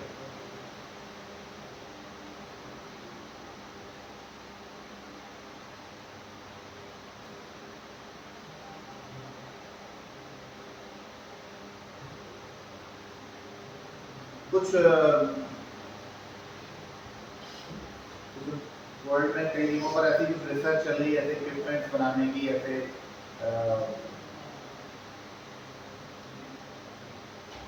इंस्ट्रूमेंट बनाने की जहाँ पे क्या हो कि इस तरह के जो डीप फेक ऑडियो वीडियो या विजुअल जो वायरल होते हैं उनको क्या करा जाता है, उनको पहचाना जाता है। तो दुनिया में कुछ ऐसे एक्सपेरिमेंट्स चल रहे हैं, बड़े बड़े देशों ने करे भी हैं, जो वेस्टर्न कंट्रीज है, यूएसए, इन लोगों ने इस पर काम किया। भारत में भी IIT रोपड़ जो है जो हरियाणा में है, उसके वैज्ञानिकों ने एक ऑस्ट्रेलिया यूनिवर्सिटी के साथ मिलके कुछ एक ऐसी डिवाइस बनाई है जो डीप फेक को पहचानने में सहायक है। लेकिन ये सब अभी टेक्निक शुरुआती दौर में अभी अपग्रेड होगी, क्योंकि जो डीप फेक बनाने की प्रक्रिया है वो बहुत ज़्यादा एडवांस हो चुकी है। पावरफुल कंप्यूटर, डीप सिंथेसिस, इस तरह की एक्टिविटीज के द्वारा जो है वो क्या हो रहा है, आप पावरफुल टेक्निक का इस्तेमाल कर रहे हैं, पावरफुल कंप्यूटर्स को यूज कर रहे हैं जो बहुत शक्तिशाली, even in the category of super computer ऐसा भी हो सकता है। क्या है, इसको फ्रॉड ही करना है, जिसको बिलियन डॉलर कमाने हैं, अगर वो कुछ फ्रॉड इन्वेस्टमेंट सुपर कंप्यूटर पर कर भी देगा तो क्या, बहुत सारे लोग कर रहे हैं। कितने सारे तो अभी देखिए, अभी रेलवे ने रूल बनाया, लोग जो है IRCTC के जो है टिकट्स जो है वो तत्काल वाले को कर लेते, आम जनता को टिकट ही नहीं मिलते। क्यों? शक्तिशाली कंप्यूटर पावरफुल प्रोसेसर के द्वारा वो पूरे नेटवर्क को तरीके से हैक करके उसमें सारी टिकट्स को खुद ही बना लेते। जो जेन्युइन कस्टमर है, जिसको तत्काल टिकट चाहिए, उसको नहीं मिलती थी। और जो ये दलाल टाइप के लोग या जो पंजीकृत जो रजिस्टर्ड जो टिकट वेंडर्स हैं, वो क्या करते थे, वो लोग शक्तिशाली टेक्नोलॉजी उपयोग करके सारे टिकट खुद ही फर्जी नामों से खरीद लेते। बाद में वो टिकट अनाप दामों में सीट अवेलेबिलिटी के नाम पे कस्टमर को बेचते थे। तो भाई जिसकी मजबूरी है, जिसको सीट पर बैठ के लेट के जाना है, वो 100-200 जा के टिकट खरीदता। ज़्यादा इमरजेंसी है तो आपको 2 गोले में टिकट मिलेगा, क्योंकि आपको जाना है, आपकी मजबूरी। तो पावरफुल कंप्यूटर्स कुछ भी कर सकते हैं, क्योंकि ने जो है को और ज़्यादा गंभीर बना दिया। डीप रिसर्च मतलब वही होता है जो किसी के पर्सनल ट्रेड्स के बारे में अध्ययन करना, जैसे किसी के ऑडियो वीडियो चित्र, जितने ज़्यादा आपके चित्र अवेलेबल होंगे उतना ज़्यादा आपकी पर्सनैलिटी की नकली पर्सनैलिटी बनाई जा सकती है। आप समझिए इस बात को। आपके जितने ज़्यादा चित्र अवेलेबल होंगे, आपके जितना ज़्यादा बातें अवेलेबल होगी, उतना ज़्यादा आपका फर्जी वीडियो तैयार किया जा सकता। अभी मैंने कहा कि जो जितना सोशल मीडिया पे उपलब्ध होगा उसके शिकार होने की संभावना है उतनी ही ज़्यादा। जो जितना कम अवेलेबल होगा उसके शिकार होने की संभावना कम। अपने व्यूज रखिए, अपने आइडियाज रखिए, रिटर्न फॉर्म में रखिए, अपने विचार रखिए जो कि भड़काऊ ना हो, जिससे कि कोई देश की एकता खतरा ना हो। You can always represent your ideas. I'm not saying that you should delete your account. I'm not saying this. But है क्या कि पब्लिक फालतू चीजें पब्लिक नहीं करती। कोई लोग डीपी हर हफ्ते बदलती है, या कहने का मतलब देखा है ना, कुछ लोग बदलते ही रहते हैं, लगातार बदलते हैं। तो क्या क्या मजा मिलता है? आपकी डीपी आपकी पहचान है कि इनका अकाउंट है ना। जैसे एक आध इमेज ठीक ठाक आपने हिस्ट्री डाली जाए तो क्या मतलब है कि आप उसको सुबह शाम 3 टाइम बदल रहे हैं कि आज होटल में गए थे, आज पहाड़ों पर चले गए, आज नदी किनारे चले गए, आज खालों में। कोई ऐसा मोमेंट है जो आप शेयर करना चाहते हैं कि कोई, लेकिन आपको सारे मोमेंट शेयर करना है, वो एक अलग ही पूरा एक फॉर्मेट बन जाता है। ऐसे अकाउंट्स को जो इस तरह के नेटवर्क होते हैं, या जो इस तरह के जो कहना चाहिए जो गैंग्स होते हैं ऑनलाइन, ये पहचान लेते हैं कि इसके कुछ ज़्यादा ही इंटरनेट सनसनी बनने का इसको जो है शौक चल रहा है, फिर वो उसको सनसनी बना देते हैं पूरी तरीके से, मेल हो या फीमेल। फीमेल के शिकार होने के चांस मेल की तुलना में 2 गुने, क्योंकि फीमेल की फोटो का मिसयूज ज़्यादा बेहतर तरीके से किया जा सकता है, उसको ज़्यादा बदनाम किया जा सकता है, उसके पैसे ज़्यादा मिलते हैं, है कि नहीं? तो कहने का मतलब, और सम्मान मतलब कहने का मतलब ये कि उसके सम्मान के साथ में मतलब जो है खिलवाड़ किया जाता है। तो इसलिए जो ये मैं बता रहा हूँ, ये फीमेल्स के लिए और ज्यादा सेंसिटिव बात कि उनको ऐसा नहीं करना, ठीक है ना। वो इतनी बड़ी कम्युनिटी जो आपको दिख रही है ना, 1000 फ्रेंड्स, 1500 फ्रेंड्स, 2500 दोस्त, ये सब मेरे फॉलोअर हैं, आपको अंदर से अच्छी फीलिंग आती है कि मैं कितना पॉपुलर हूँ। कोई पॉपुलर नहीं है, कुछ नहीं है, कोई आपको नहीं जानता। बस आप भी टेढ़ा मेढ़ा में करके अपनी फोटो डालती या डालते हैं, उसको देख के लोग सोचते हैं अच्छा ये नमूना अच्छा है, इसको लाइक करो, इसको फॉलो करो, तो और वो टेढ़ा करके फोटो डालेंगे। वो आपको सिर्फ प्रोवोक करते हैं, फिर उसमें से कुछ आपके आलोचन भी हो जाएंगे, फिर कोई उल्टा कमेंट भी करेंगे, फिर आपको ब्लॉक भी करेंगे, समझ रहे? मतलब ये एक अजीबोगरीब स्थिति है। मतलब आप टेंशन में रहेंगे कि आपको आज किसी आपके फॉलोअर ने कमेंट में ये लिख के भेजी है कि और सब ठीक है, आप थोड़ी सी काली हैं, अब पता लगा आपको रात में नींद नहीं है क्या, मतलब आपके फेयर होने को उसने सवाल उठा दिया। अब क्योंकि आप ऐसे लोग फालतू के सेंसिटिव होते ही, तो अब आप फालतू के मतलब मैं आपको मानता देता हूँ, जो इमोशनल और सेंसिटिव टाइप के लोग होते हैं ना, वही ये वाली हरकतें ज़्यादा करते हैं फोटो डालने में, और फिर उनको बुरा भी लगी लगता है, फिर उनको कमेंट भी लगी होता है। जो गंभीर व्यक्तित्व वाले लोग होते हैं वो ये काम ही नहीं करते। आप देख लेना, जो व्यक्ति सोशल मीडिया पे ज़्यादा एक्टिव होगा, that has to be very emotional, वो बहुत इमोशनल होगा, और इमोशनल व्यक्ति को कभी भी बेवकूफ और मूर्ख सब कुछ बनाया है। मतलब मैं आपको पहली पहचान बता रहा हूँ, जो बहुत बड़ी बड़ी पर्सनैलिटी की बात नहीं कर रहा हूँ, मतलब सुपरस्टार्स हैं ये वो तो अपनी रीच बढ़ाने के लिए सोशल मीडिया का प्रयोग करते हैं, तो वो उनका तो एजेंडा है, क्योंकि उसमें उनको फायदा हो रहा होगा, क्योंकि उनके मिलियन व्यू आता है, कमाई हो रही है। लेकिन आम तौर पर, घरेलू तौर पर अगर आप अपने परिवार में झांकिएगा, अपने निजी भाई बहन कजन वजन दुनियादारी देखिएगा, देखिए कौन ज्यादा सोशल मीडिया पे सबसे ज्यादा एक्टिव कौन है। और अब मैं आपको गारंटी से बताता हूँ, अगर मेरी बात झूठी हो तो मेरे पास आना कहना खराब कुछ नहीं है।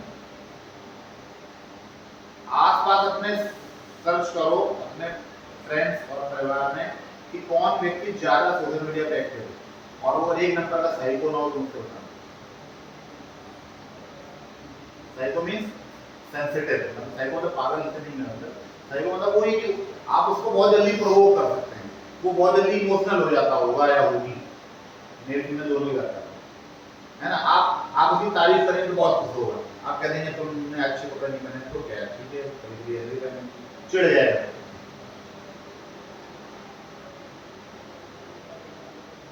सबके संपर्क में कोई ना कोई ऐसा होगा, सबके परिवार में कोई ना कोई ऐसा कैरेक्टर होगा, मेरे परिवार में भी है, इसलिए मैं बता रहा हूँ। आप उसको जैसे ही आप उसको नेगेटिव कमेंट करेंगे ही विल गेट प्रोवोक, मतलब वो एक कमेंट के बदले आपसे बदला लेने की सोचेगा कि मैं आप किस तरीके से आपसे बदला ले सकता हूँ, इमोशनल बहुत होगा। अगर बदला नहीं लेने वाला होगा तो सोचेगा कि यार आपने मुझे अच्छा नहीं किया, आपने वहां कमेंट कर दिया कि ऐसा नहीं चाहिए, इतने लोग देख रहे थे, आप लोग कोई नहीं देख रहा था, किसी को मतलब नहीं किसी ने क्या लिखा, किसी को कोई ढेला फर्क नहीं पड़ता। हमने अपनी एक इमेजिनरी वर्ल्ड बनाई हुई है, आभासी दुनिया बनाई हुई है, हमारे सुख दुख में केवल हमारे जो ब्लड रिलेशन, हमारे जो निकट मित्र साथी संगी है वही शामिल है, जो हमारे परिवार है, रिश्तेदार है, माता पिता भाई बहन कजन, यही लोग हमारे सुख दुख के साथी हैं, और हमारे कुछ मित्र जो बहुत निकट है। इसके अलावा ये 10, 15, 20, 25 लोग को छोड़कर कोई आपका दुनिया में नहीं। 2,500 का जो फॉलोइंग लिए घूम रहे हो, ये इनको ढीला फर्क नहीं पड़ता कि क्या आपके साथ क्या हुआ है, आप अच्छे लग रहे हैं कि बुरे लग रहे हैं, कि कपड़े खराब हैं कि नहीं है, कि आप वहां गए थे कि यहाँ गए थे, कि आपने रेस्टोरेंट में क्या खाया, कि आप कौन से पहाड़ की चोटी पे आप खड़े होकर कूद गए वहां से, इनको कोई फर्क नहीं पड़ता। लेकिन हम इतना ज्यादा इमोशनली अटैचमेंट मान लेते हैं, एक अपने चारों ओर एक वर्चुअल वर्ल्ड क्रिएट कर लेते हैं कि हमको ऐसा लगता है कि क्या है, हमको ऐसा लगता है कि ये जो कॉन्सेप्ट है ये मतलब आई एम वेरी पॉपुलर, और अगर मैंने आज कुछ अच्छा या बुरा किया लिखा, आप सोशल मीडिया इन्फ्लुएंसर्स को देख लीजिए, सुसाइड कर लेते हैं, क्यों ऐसा होता है? यार वेरी इमोशनल। एक कहते हैं भावुक आदमी मूर्ख होता है। आई एम नॉट सेइंग किसी को भावुक नहीं होना चाहिए, ये मतलब नहीं है मेरा, लेकिन जरूरत से ज्यादा भावुक आदमी को बड़ी आसानी से मूर्ख होना है। अब एक कितने सारे भिखारी आदमी कहते हैं दूध में बच्चा लीजिए, 100 रुपये दीजिए, उसने दूध नहीं किया कल से नहीं किया। अब अगर आप भावुक हैं तो मैं ये नहीं कह रहा हूँ उसकी मदद नहीं करनी, मदद करिए अपनी आत्मिक, ठीक है वो झूठ बोल रहा है किसी भी कारण से, लेकिन अब आप उसको रुपया मत दीजिए। आप जाइए कहिए चलिए आपके पास पैसे, आप मदद करना चाहते हैं तो आप उसको दूध का पैकेट दे दीजिए, किलो बच्चों को खिला। कोई आपसे कह रहा है सुबह कुछ नहीं खाया, क्या नहीं किया, 50 रुपये दे दो, तो कहते नहीं कुछ नहीं, चलो दुकान से चलो 2 रुपये खिला दो, तो खा लो, इतने से तुम आता हूँ, एक कप चाय पिला। बात समझ आएगी नहीं? मैं किसी की हेल्प करने को मना नहीं कर रहा हूँ, but I am saying don't get fooled bye emotion. और सोशल मीडिया इन्फ्लुएंसर्स और जो ज्यादा एक्टिव रहने वाले लोग हैं, दे आर इमोशनली फूल्ड। ये बुरा तो नहीं लग रहा, ऐसा तो नहीं हुआ ऐसा एक्टिव हो मैं गाड़ियों में जा रहा हूँ, कुछ नहीं है, मैं तो बहुत एक्टिव अकाउंट है, अकाउंट होना कोई भी बात नहीं। सर बहुत देखिए कौन किसकी बात हुई? रील बना था ये देखता हुआ तो बता रहा है। हाँ तो तुम इतने सुपरस्टार हुई तो क्या देखता होगा उसमें क्या है? तभी तो बता रहा है। मतलब कहने कितने फॉलोअर है? मैं यार झूठ नहीं बोला, मैं चेक कर लूंगा मैं हाँ तक कितने फॉलोअर, अब ये आदर्श देखता है कितने फॉलोअर हैं, हमारे फॉलोअर को तुम कितने लोग फॉलो, किसी को फेसबुक पे अकाउंट है, फ्रेंड्स कितने, पता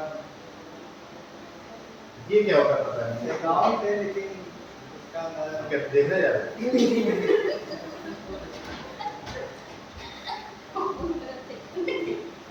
मैं जानता हूँ कि तुम्हारे कम से कम 1000 से ज़्यादा फ्रेंड्स ऐसे कम नहीं हैं।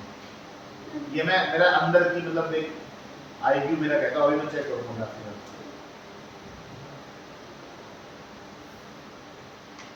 एग्जाम्पल लिखिए, एग्जाम्पल क्या लिखिए, कुछ एग्जाम्पल है जो अलग अलग तरह के अटैक, सब तरह के मिसयूज ऑफ टेक्नोलॉजी के हैं। देखिए WannaCry एक अटैक हुआ था, एक साइबर अटैक हुआ था, इसका नाम था WannaCry 2017 में एक साइबर अटैक हुआ था WannaCry नाम का, जिसने 150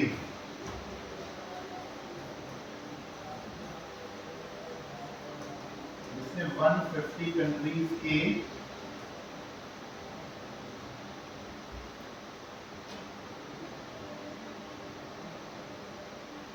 लाखों कंप्यूटर्स को संक्रमित कर दिया। यानी इस WannaCry नाम के साइबर अटैक ने 150 देशों के कई मिलियंस ऑफ कंप्यूटर्स को उन्होंने क्या कर दिया था, उन्होंने इन्फेक्ट कर दिया था, यानी अफेक्ट कर दिया।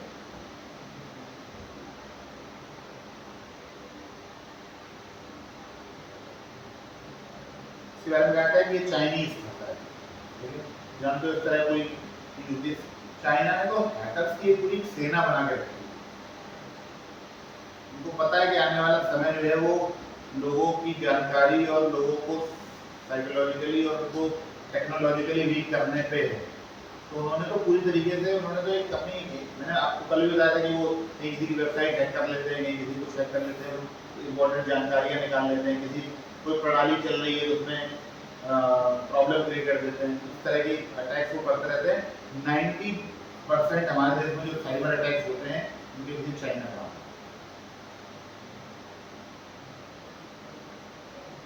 एक और ऐसा ही अटैक था NotPetya।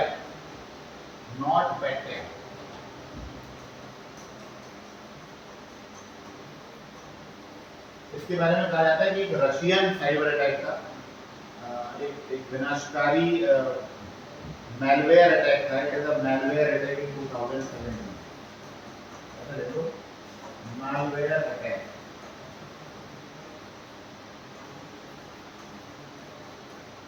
On Ukraine.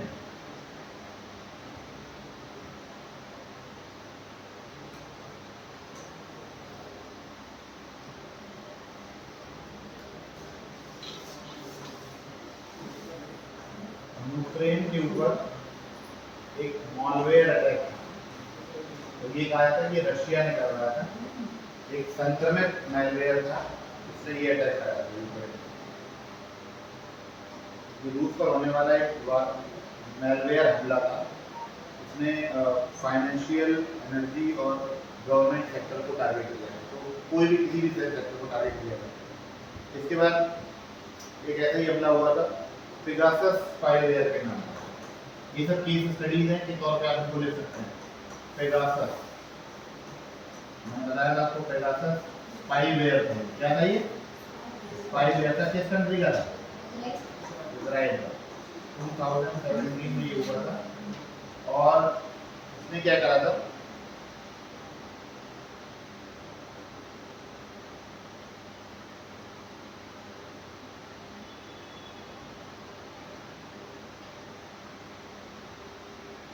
it is a spyware used for both Android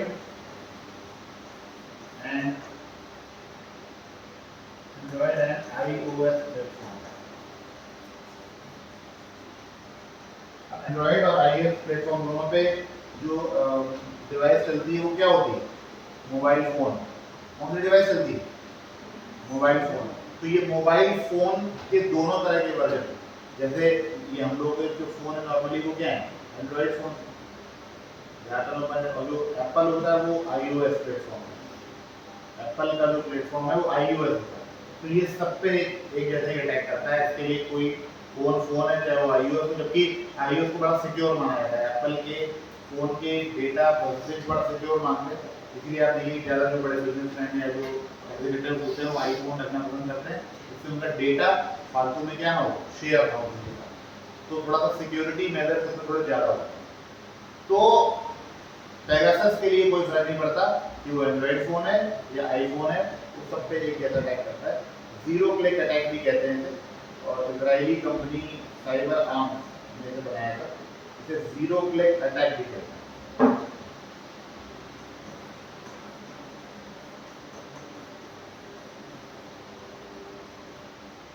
कहने का मतलब ये आपको अपने फोन में आने से पहले कोई वार्निंग वगैरह भी नहीं देता है। बाकी बहुत सारे ऐप ऐसे हैं जिनको जो वार्न करते हैं कि इसको डाउनलोड मत करो, फिर आप कर लेते हैं तो हो जाता है। ये किसी भी माध्यम से आपके फोन में आ सकता है और आपको पता भी नहीं लगेगा कि यू आर गेटिंग स्पाइड या आपके ऊपर जासूसी हो रही है। एक ऐसा ही हमला हुआ था एम्स पर। एम्स पे हुआ था 2022, एक रैंसमवेयर अटैक हुआ था।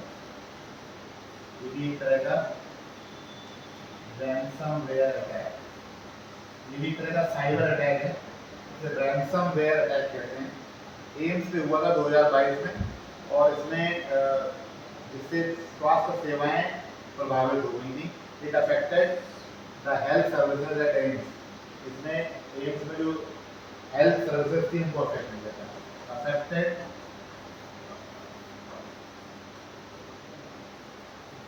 Health services.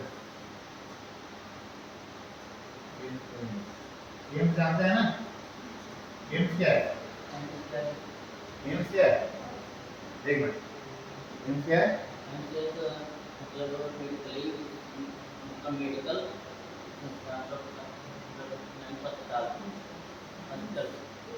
हमें तो एम्स क्या है? हमें बड़े एम्स मेडिकल सेंटर, इसमें सर वो रिसर्च वगैरह भी है दवाई में। क्या है? मेडिकल इंस्टीट्यूट है, हॉस्पिटल बाबा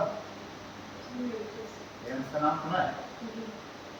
किस सिलसिले में सुना?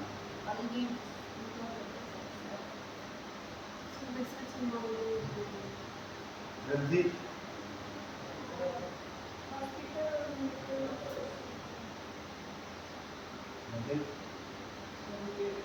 मेडिकल साइंस के लिए कॉलेज है, और कहाँ है? कॉलेज हॉस्पिटल में संस्था है।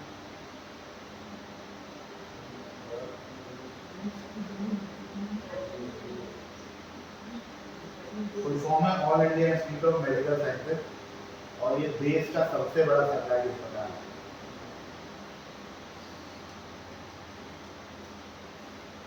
जब सब जगह मना करती है, भारत में इलाज कराने की सर्वोच्च संस्था यही है, गवर्नमेंट ओन्ड है।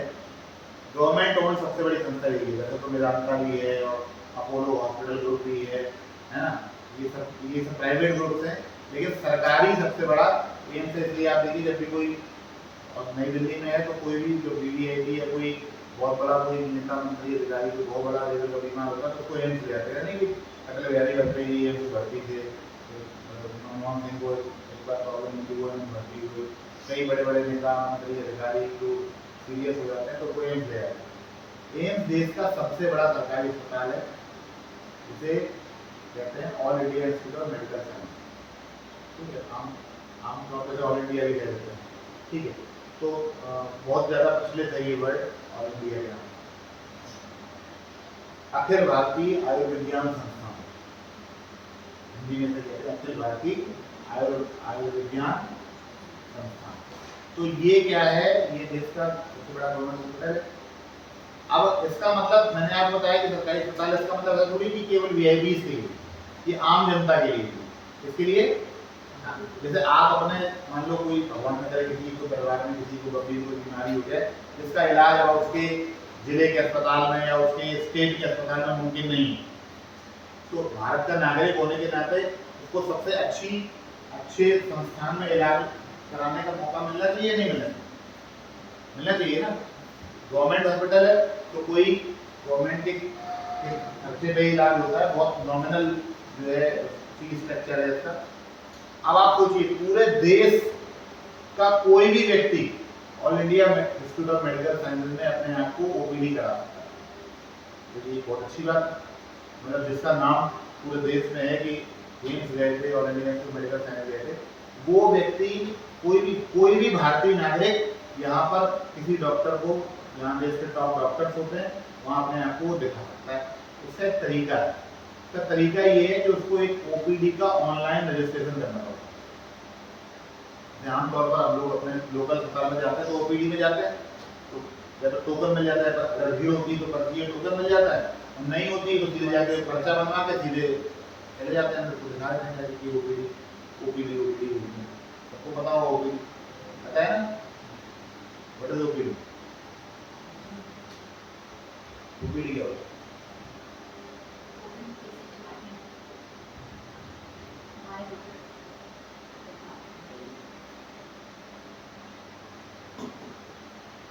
उनकी पता गई थी, भगवान न करे कभी जाने का मौका मिले तो तुम वास्तव में निकाल नहीं, दूर से भी नहीं देख, किसी को देखने भी नहीं कि मतलब ठीक है तुम जल्दी सही हो जाओगे, परेशान हो हैं, किसी को शुभकामनाएं देने भी नहीं, किसी सरकारी प्राइवेट किसी भी चीज पर अब तक गई नहीं, ऑर्डर है तो फूल माला पहना के भगत किए। कोई और ऐसा महान व्यक्तित्व शांत हो लगे, कोई और ऐसा कोई नूर तो नहीं है यहाँ ना किया हो, मतलब ये बहुत बड़ा मजाक का भी अचीवमेंट है भाई, अगर आप अस्पताल नहीं है ऐसा तो अचीवमेंट है मेरे हिसाब से। टीका वीका तो लगा है ना आपको बचपन में? नहीं, प्राथमिक चिकित्सा प्राथमिक स्वास्थ्य केंद्र वगैरह जो होता है हमसे तो पुराने नहीं हो, हमको तो बता रहे हो पहले स्कूलों में है ना, वो होता क्या था, कभी कभी गवर्नमेंट ड्राइव चलाती है तो वो जो उनके जो स्वास्थ्य मित्र या जो बहनें होती हैं उनको, क्योंकि स्कूल सबसे पॉपुलर जगह होती है किसी गांव की ग्रामीण क्षेत्र में, तो इसलिए वो स्कूल में एक शिविर लगा दी, तो जगह भी वहाँ होती है, तो ये होता है कि इतनी तारीख को शिविर लगाए तो आप लोग टीकाकरण कराएंगे, लेकिन बाकायदा टीकाकरण कराने के लिए प्राथमिक स्वास्थ्य केंद्र होता है, जहाँ पर जो छोटी जगह होती है वहाँ पर प्राथमिक स्वास्थ्य केंद्र होते हैं, जो बड़ी जगह होती है और हफ्ते में एक दिन बुधवार शनिवार ऐसे कुछ दिन डिसाइड होते हैं, उस दिन आप जाइए तो आपके नवजात शिशु को वहाँ पर टीका लगेगा। और कोई ड्राइव चलती है तो जैसे पोलियो वैक्सीन की ड्राइव चल रही है ना, वैक्सीनेशन चल रहा है, तो उसमें ये होता है कि भाई अब वो कोई बच्चा छूट न जाए तो गांव में ही जाकर गांव के स्कूल में बैठ जाते हैं और पूरे गांव को बता देते हैं कि हम लोग स्कूल में हैं, इतनी वहाँ बोर्ड और बैनर लग जाता है देखने सुनने वाले और लोग जाते हैं। जरूरी नहीं कि हर गाँव में हो, क्योंकि हर गाँव में स्कूल भी नहीं होता, तो जो निकट पड़ती आसपास के गाँव जिनमें स्कूल नहीं है उनका भी टीका वहीं पर लगता है। तो आमतौर पर यही होता है, सरकार जागरूक करने के लिए कि लोगों को तकलीफ न हो, लोग अस्पताल तक कोई आएगा कोई नहीं आएगा तो हम ही पहुंच जाते हैं उनके गाँव तक और टीकाकरण कर देते हैं। और आप देखिए कई बार पोलियो का वैक्सीनेशन घर घर जाके भी होता है, कि मतलब घर जाके पूछ के आपके दरवाजे में निशान बना देते हैं कि घर में कितने बच्चे हैं, कितने हैं, या टीकाकरण हो चुका है या नहीं हो चुका है। ये मेजर्स हैं, ये परमानेंट तरीका नहीं, परमानेंट तरीका है स्वास्थ्य केंद्र, प्राथमिक स्वास्थ्य केंद्र या संयुक्त स्वास्थ्य से CHC PHC कहते हैं। PHC CHC नाम सुना है ना, तो सबसे छोटा होता है PHC प्राथमिक स्वास्थ्य केंद्र, प्राइमरी हेल्थ सेंटर, उसके बाद होता है CHC कम्युनिटी हेल्थ सेंटर, सामुदायिक स्वास्थ्य केंद्र जो थोड़े बड़े लेवल पे होता है, मतलब 2-4 गाँव 5 गाँव के बीच में एक होता है, या ग्राम पंचायत में एक होता है ना, वो होता है। उसके बाद फिर जिला अस्पताल होता है। तो अगर आपको कहीं सुविधा नहीं मिली तो आप अपने डिस्ट्रिक्ट के डिस्ट्रिक्ट हॉस्पिटल में जाके निःशुल्क टीकाकरण करा सकते हैं, CHC में जाकर करा सकते हैं, PHC। तो मैं जो आपसे कॉन्सेप्ट बता रहा हूँ वो ये है, ये जो ऐसे ही गवर्नमेंट जो है आपको, तो यहाँ पे क्या है, एम्स वाला जो मैटर में क्या था कि आप कहीं पर भी OPD का मतलब होता है out patient department, out patient department, यानी ये उनके लिए होता है जो मरीज उस अस्पताल में भर्ती नहीं है, इसीलिए उसका नाम है आउट पेशेंट डिपार्टमेंट, यानी आउट पेशेंट, यानी जो बाहर का मरीज है वो डॉक्टर को दिखाता है, एक शुल्क देता है और वहीं से दवा लिखा के और मेडिकल स्टोर दवा लेके अपने घर चला जाता है। इसको बोलते हैं ओपीडी। ठीक, जो भर्ती हो जाता है फिर उसका ओपीडी नहीं होता, फिर वो इंडोर पेशेंट कहलाता है। बात समझ नहीं, ये ओपीडी का मतलब है। तो भारत में एम्स में ऑनलाइन ओपीडी की सुविधा है। कहने का मतलब आपको जब दिखाना है तो इतना बड़ा अस्पताल है, पूरे देश से लोग आ रहे हैं, तो ऐसा तो है नहीं कि सबको इकट्ठे बुला लिए जाए। तो ये क्या करते हैं, इन्होंने एक अपना एक डेटाबेस बना रखा है, एक सॉफ्टवेयर बना रखा है एम्स में रजिस्ट्रेशन का। तो जब आप इसमें बुक करेंगे कि हमको ओपीडी दिखाना है एम्स, तो क्या करेगा, आपका नाम, डिटेल, आधार कार्ड नंबर, दुनियादारी सब कुछ लेगा, मरीज का मतलब, और उसको जैसे आप उसमें डालेंगे तो सॉफ्टवेयर में जैसे वो नाम जाएगा तो जिस दिन अगली डेट को वो डॉक्टर जिनको आपको दिखाना है, स्किन स्पेशलिस्ट हैं, हार्ट स्पेशलिस्ट हैं, किडनी स्पेशलिस्ट हैं, जो भी आपकी प्रॉब्लम है उससे रिलेटेड डॉक्टर का जो नेक्स्ट खाली डेट होगी, जिस दिन वो बैठते हैं, उनका दिन होता है बैठने का, डॉक्टर्स का होता है, वो दिन की आपको लेटेस्ट तारीख मिल जाएगी। तो कई बार 1 महीने, 1.5 महीने, 15 दिन से लेके 2 महीने, 3 महीने तक की डेट मिलती है कि आप आइएगा अगस्त में 16 तारीख को आपका अपॉइंटमेंट है सुबह के 10 बजे इस चैम्बर में। तो जैसे आज आप बुक करेंगे तो आपका अपॉइंटमेंट मिल जाएगा कि आपको इस तारीख को इतने बजे इस चैम्बर में पहुंचना है। तो उससे क्या होगा कि आप अपने हिसाब से अपनी यात्रा का आयोजन करिए, बुक करिए और उसी समय उसी दिन फिर पहुंचिए और अपने आप को दिखाइए, जिससे कि आपको कोई तकलीफ ना हो। तो ये एक पूरा सॉफ्टवेयर है। इसी सॉफ्टवेयर पे ये रैंसमवेयर अटैक हुआ था, जिसने मरीजों, अब कोई मरीज सीरियस है, किसी को अगली डेट दी गई है, किसी को दिखाना है, किसी को अपने आप को चेक कराना है, इसने इस सिस्टम पे अटैक कर दिया। तो सारे अपॉइंटमेंट, सारे जितने भी रजिस्ट्रेशन थे वो सब गड़बड़ हो गए। फिर बड़ी प्रॉब्लम हुई, लोगों के पास तो रिसीप्ट थी, रिसीप्ट भी एक जनरेट होती है, ऑनलाइन रिसीप्ट जनरेट होती है, इसमें उनकी डेट लिखी हुई है। अब उनको तो नहीं पता कि हम जाएंगे तो, लेकिन वहाँ का पूरा सिस्टम गड़बड़ हो गया, वहाँ सब कुछ ऑनलाइन फीड है। अब वो ऑनलाइन पूरी पत्रावली ही गायब हो गई कि किस तारीख को कौन मरीज आएगा, कहाँ दिखाएगा। इसकी वजह से मरीजों को बहुत समस्या हुई। अब लोग वहाँ जाएं, उनको लौटा दिया जाए, क्यों? क्योंकि पूरा सिस्टम मेंटेन करा गया। तो ये रैंसमवेयर हमला 2022 में एम्स के इस ओपीडी वाले सिस्टम पे हुआ था, जिससे कई हजार मरीजों की चिकित्सा और ओपीडी जो है वो प्रभावित हुई थी। भारत सरकार ने इसमें इंटरफेयर करके बहुत जल्दी इसको मेंटेन किया, बनाया, सब जाकर। लेकिन फिर भी मान लो कोई बहुत सीरियस मरीज है, उसको उस तारीख को दिखाना जरूरी है, उसको डेट भी मिल गई और उस तारीख को नहीं दिखा पाया, हो सकता है 2-4 दिन उसका निपट ही हमें इतना सीरियस हो। क्योंकि एम्स आदमी तभी जाता है जब उसको लगता है कि अब सब जगह से सबने जवाब दे दिया, अब कोई आसरा नहीं, कोई रास्ता नहीं। तो लोग अपने घरों पे, अपने क्षेत्र में, अपने इलाके में, अपने राज्य के, अपने शहर के सबसे अच्छे अस्पताल में इलाज कराते हैं। आप समझ आई नहीं? ये कुछ एग्जाम्पल है और कुछ केस स्टडी की है जो आप इसको देख सकते हैं। कल से हम लोग पढ़ेंगे mobile technology, 5G, 6G, 4G, 3G, 2G क्या होता है और इन सब के बारे में, और इंटरनेट के बारे में, इंटरनेट ऑफ थिंग्स।